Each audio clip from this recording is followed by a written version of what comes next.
A very good day to you. I'm Howard Feldman, and this is the Sunday Synthesis podcast with me, Howard Feldman, and of course, Dr. Anton Meyberg. If it looks a bit strange where we are, that is because we're coming to you from the Johannesburg Zoo. It is an absolutely beautiful day here in Johannesburg, and it is time to get out. It is October the 17th, and we are living what we are preaching. Dr. Anton Meyberg, hello, how are you? Nice to see you in person. Good morning. Nice to be out here and off the Zoom and actually in person. And as you say, we're living what we're breathing. It's just nice to see the baboon in its natural habitat. So very nice to be here at the zoo. So currently, we are sitting on 241 million cases worldwide with 4.9 million deaths and 218 million cases resolved. The United States has 45 million cases with 743,000 deaths. India has 34 million cases with 452,000 deaths. South Africa has 2,916,179 cases with 88,587 deaths and 619 new cases in the last 24 hours, a 2.2% test positivity rate. There are currently 1,788 patients in hospital with COVID-19, of which 303 are in ICU and 159 are on ventilators. Tell me about your hospital. Any cases there? So I think we're going on 5 to 6 weeks now of 0 cases in the hospital, which is absolutely fantastic. What does that mean practically? There's obviously no COVID ward, right? So there is a ward. It's called the PUI ward. It's a personal investigation. Right. Where when someone comes in with some respiratory type illness or a fever or a cough and things that could be like COVID, they're put in that ward, they're tested, and once their PCR test comes back as negative, they can then be moved to a normal ward. All right, so that is great news. And the protocols in terms of coming into hospital, I'm assuming elective surgery is carrying on now. They're doing elective surgery. Are people being tested before they come into hospital? So same protocols as before, still testing before elective surgery. The tests are just quicker. Right. The PCR turnaround is less than 12 hours, sometimes it's even 2 to 4 hours. And the amount of people being tested is much more constant than it was before because people are actually knowing that they have to be tested prior to coming to hospital, and they make sure the tests are negative before coming in. And in terms of visitors at the hospital, does every hospital differ? Every hospital differs, but visiting hours have increased dramatically at our hospital, now for 3 hours at a time and possibly 2 people at a time. Last time we had a dip in one of these waves, a lot of the questions, we were asked a lot of questions around elective surgery. People have been waiting for it. Is now a good time to go ahead with elective surgery? Sure. So I think that's the best question ever, because now is the time. It's a time to have elective surgery. It's a time to get all of those aches and pains sorted out. It's a time to have all your chronic things sorted out, to go for your chronic checkups, to have your medication sorted out, to see your specialist, to see your GP, to see all of your allied professionals. Now is the time when it's quiet, in inverted commas. In fact, I spoke to a GP earlier this week who said to me one of the concerns that he has is he's starting to see patients that are quite a lot sicker than they would have been with other illnesses. In other words, instead of finding somebody with a breast cancer at stage 1, he's seeing it stage 3 or even stage 4. Because of COVID, people haven't been taking care of this type of thing. Would you agree with that? Yeah, unfortunately, we're seeing the same thing. We've noticed that people who had a mild, high raised blood pressure now come with a severely high blood pressure that should have been controlled a long time ago. They should have been on other medication. They haven't come to fill their scripts, or their diabetic control is not in sync with what it should be. And we're definitely seeing a big change in all of that. Right. So do you have your blood pressure measuring machine here? Because now that we see you in person, maybe we can just do a quick assessment. For that little problem of your hypochondriasis. Yes, exactly that. Now, who can be a hypochondriac at the zoo? It's not absolute. Listen, if you're not on a ventilator at the moment, I'm quite happy. You seem to be okay, I'm not interested. Right, exactly. All right, so we are at a family day here at the zoo. It is a Synthesis family day. So if there are kids in the background, well, it's not a bad thing, really, I don't think. Okay, talking about kids, let's talk about this announcement that was made last week. Kids under 18, 12 to 18 years old, are now going to be eligible for the vaccine from the 20th. They are being given 1 Pfizer dose. Is that... take us through this. I think we've got to just go to the background of the whole story. I think we can't just hit head on the actual vaccinations, but firstly, in a recent Medscape article which I read, data from hospitals in 99 counties across 14 states revealed hospital rates among unvaccinated adolescents aged 12 to 17 were nearly 10 times higher than those who were fully vaccinated. This is due to the Delta variant. Cases among children and adolescents is tenfold higher. And if we take a sort of a walk back in time to 1924, in an American newspaper, a writer wrote, "Doctors have been led to believe that vaccination is safe and sane, the only way of wiping out smallpox. Nothing could be further from the truth. Instead of protecting its victims from smallpox, the vaccine renders them more susceptible to it by contaminating the blood and diminishing natural resistance." Fast forward to 1980. Right, but they were stupid in 1924, weren't they? Fast forward to We would 1980. never do that, Smallpox effectively eradicated. Fast forward to 2021. Same argument. So when we get now to talking about revaccination of kids, many parents feel that it's a very hard choice to make. And I totally get that. But knowing the science makes it better. The vaccine helps prevent kids from getting COVID-19. Although it's mainly milder than it is in adults, some kids infected with the coronavirus can get severe lung infections, become sick, require hospitalization, and get severe long COVID symptoms. Especially the reason being since the Delta variant is so much more contagious. Children can get MIS-C, which is the multi-system inflammatory syndrome in children that could require ICU or cause long-term lasting symptoms. The virus can cause death in children, and I repeat, the virus can cause death in children, albeit it is far rarer than in adults. The vaccine helps prevent or reduce the spread of COVID-19. Children can transmit the virus to adults and to other people. The problem is that with the first two waves, we were under the belief that children couldn't transmit the virus, very different to influenza. With the Delta virus, we know that children can transmit the virus to others, even when they are affected, even if they are asymptomatic. And getting the vaccine can help prevent transmission to others more susceptible. In other words, parents and grandparents. It definitely reduces viral transmission. There's no doubt about that. And children exposed to coronavirus who are vaccinated are less likely to get infected. The major concern that we're dealing with now, and this is the issue which people are asking about, is why is it only one vaccine? Yeah. And that goes in sync with the United Kingdom. However, that does not follow the international trends in the United States and Israel, where they're giving 2 vaccines and even boosters. And So the reason is that sort of a political financial decision, or is that a medical decision to give one I vaccine? think it's a medical scientific decision. I'm not sure what it's based on though. Right. But the point of the matter is that the concern is the myocarditis, as well as the pericarditis, more so myocarditis. Right. Myocarditis is an inflammation in the heart muscle. And it's been shown, especially in boys aged 16 to 30 in that age group, after the second Pfizer dose, to cause a myocarditis. Now, this is a probability of about 0.1%. It's a self-limiting disease. In other words, it can get better with treatment. It doesn't cause long-term effects. The person can present with chest pain, with a tachycardia, with a fast heartbeat, as well as palpitations. But these things are self-limiting, and these things can be treated. We do know there's no doubt that the benefits of the vaccination far outweigh the risks, and there's a higher chance of getting myocarditis from Corona-19, from SARS-CoV-2, than actually from the vaccine. So a lot of people have said, if kids are invariably should be fine from COVID-19, why are we vaccinating them? So it's a very good question, that, and it's a question on everybody's lips, and why is the case? So we're vaccinating for a number of reasons.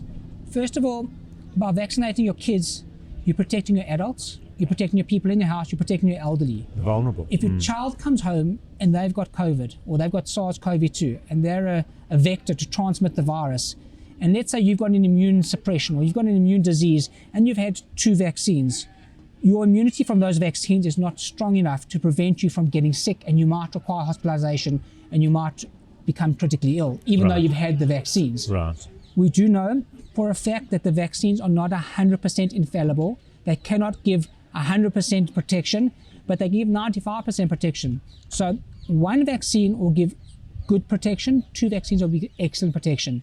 And the vaccines are starting on the 20th of October for the adolescents from the 12 to 17-year-olds.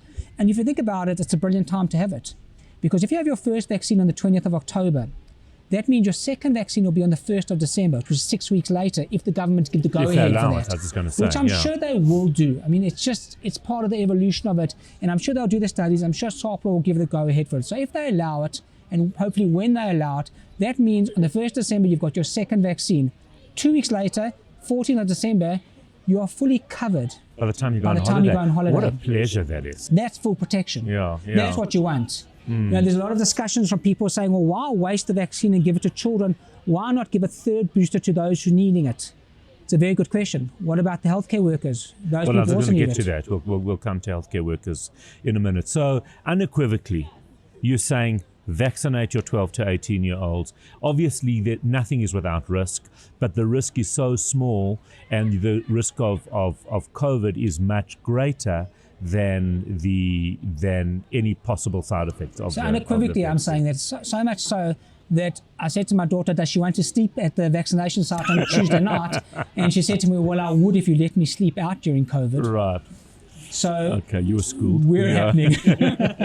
All right. So and you're comfortable going to any of the sites for your 12-year-old or 13-year-old? Any of the sites, just go and get your Pfizer vaccination. Right. Just do it. And Amanda wants to know, hi Howard, please can you ask Dr. Meyberg about the J&J booster? When should we expect it? Do we know anything yet? Is it planned? Because I saw there was an announcement saying that healthcare workers who got the J&J will be getting a J&J booster, not necessarily the Pfizer. Give us your thoughts on that. So a study came out on Friday saying about the additive value of getting a second J&J, a J&J booster, anything from 2 months to 8 months after your first one. So it's out there, and it definitely will give you benefit, or definitely give you immunity, or to definitely boost your antibodies. But I still believe you'll get a heterologous, better immune response from getting a Pfizer once you've had the Johnson & Johnson. So there's no harm in getting the Johnson & Johnson and another Johnson & Johnson booster, but it's better to get a Pfizer. In other words, if you're going to Pretoria on a journey and you want to go in a Volkswagen or you want to go in a Maserati, you're going to get there the same way. Right. But you're just going to get there in style. But I guess we can't expect Johnson & Johnson to come out and say, well, we're happy for you to get the Pfizer booster. 100%. We expect them to say, get the Johnson & Johnson. We're just devastatedly waiting for healthcare workers. What is the delay? This is absurd. We're waiting for SARPLA to give the go-ahead. Surely, why. Even before the kids. Well, that's the whole point. We would have expected healthcare workers should have been vaccinated before the kids. Immune suppressors should have got their third booster before the kids. There's a surplus of vaccines. There's not enough uptake of the vaccines. We need to get the ball rolling. We need to get things moving in the right direction. We need to protect those who want to be protected, and even those who don't want to be protected. We need to influence them, and we need to convince them how important it is to be vaccinated. It is so important for you to vaccinate your children, to protect everybody around you, protect yourselves, and protect the elderly people around you. Anne says, although we're on level 1 and have had 2 jabs, I'm a nervous wreck still, and I'm becoming unpopular with my friends. And I don't know, first of all, have a look to see if you've always been unpopular with your friends, but that's really not for me to say. They're all doctors by way of bleating away that I've had the vaccine and wear masks and visors, and I will only get COVID mildly, so much so that I might not even notice. They tell me, get on with your life, and this is now giving me a big fat complex, and maybe I'm being ridiculous. Should I get out there more? And I think that, I mean, I'm joking about Anne and whatever thing, but the reality is that a lot of us are feeling this. We don't know what we should be doing, can be doing, what's reasonable. Everybody's an expert, but yet no one's an expert. There are very few experts. So, I mean, here we are sitting at the Johannesburg Zoo on a family day. It's stunning. But what should we do and what shouldn't we be doing? So, Anne, I hear your thoughts, and I hear what you're saying, and I see your anxiety about all of this. I don't know what chronic conditions you've got, if you've got any, but you've had 2 vaccinations. So you're already one step higher than 75% of the population. That being said, you don't have to drive yourself crazy. You should be wearing a mask wherever you go. You should always make sure you sanitize. But at this point, when the numbers are so low, when we're in level 1, when there's only a 2.2% test positivity rate throughout the country, you don't have to go mad and wear a visor. You don't have to sanitize all your foods and all your packages. I mean, that's fallen away. You know, you've got to start living a bit. You've got to go outside. You've got to leave the house, go outside into the fresh air, and start being with people. Have a family over for a meal. Do it responsibly. Make sure you social distance. Make sure all the windows are open. Make sure your mask on in between eating.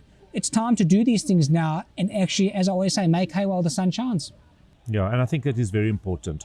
But Terry asks a good question, or I think it's an interesting question, going back to this myocarditis. Yes, that's the one. Should my 16-year-old teenager who's currently doing sport activity that increases his heart substantially wait until the sport finishes for the term in order to get his vaccine? There's high-intensity sports performance 5 times a week. A great question. And I think the answer is very simple. The answer is yes. So if you are, especially if you're a male and you're between the ages of 16 to 30, or even if you want to take the 12 to 30, the recommendation is don't do any exercise for 7 days after your first and your second vaccine. That way, we can help protect against getting the myocarditis, because the heavy exercise coupled with the vaccine has been shown to cause a myocarditis, inflammation in the heart. Some people don't have to exercise, but the exercise definitely can be a catalyst for the development of the myocarditis. I've been very cautious in this regard. For 18 months, you've done very, very well. I think for 18 months, it's been a very... No, I didn't get the vaccine 18 months ago. But yes, ahead of getting the vaccine, I wound down on my exercise, and I think it's working. Yes, yeah, 100%. Do you ever got myocarditis yet? It's true. Maybe a few other things, but they're definitely not. Yeah. And Susan says, does Dr. Meyberg feel that the vaccine is 100% safe for all kids 12 years plus? Look, there's no guarantees with anything that we can offer. There's no guarantee.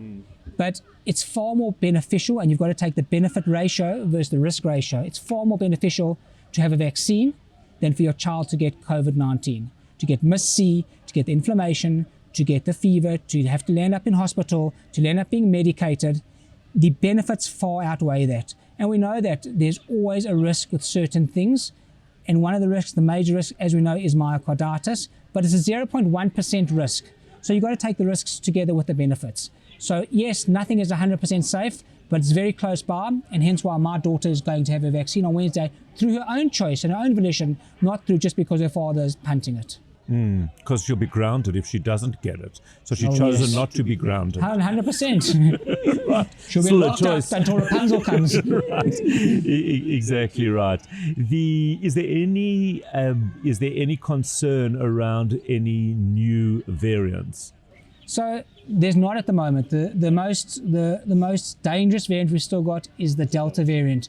And please God, we don't get any new variants. And that's the important fact, because if we can vaccinate more people, the more people we vaccinate, the less chance of a new variant being able to affect people as readily as the Delta variant did. Look where we are now. We are 1 year down the line from last year when we were going on holiday, where no one was vaccinated. Absolutely. Where everyone was in a predicament. No one knew what was going on. No one had any protection. And I'm not saying you've got carte blanche to do what you want, but you've got a different type of buffer now, where if you go out into the open, you're less likely to get as sick or infected badly if you've had your vaccination. And we live in a country where we are very, very blessed to be able to be outside. 100%. I think as you can see around us, I mean, there's just open air, people around us, people breathing and being able to actually be a bit free. Yeah. So there really is good news. In fact, on that note, we are going to be moving the podcast to every alternate Sunday for the next few weeks. Hopefully, we won't see an increase, but if we do see an increase, if we start to see the numbers picking up, we will move this back to weekly. But at this stage, Dr. Anton Meyberg and I have discussed that in the absence of a lot more new information coming up, we're still going to continue doing this every second week.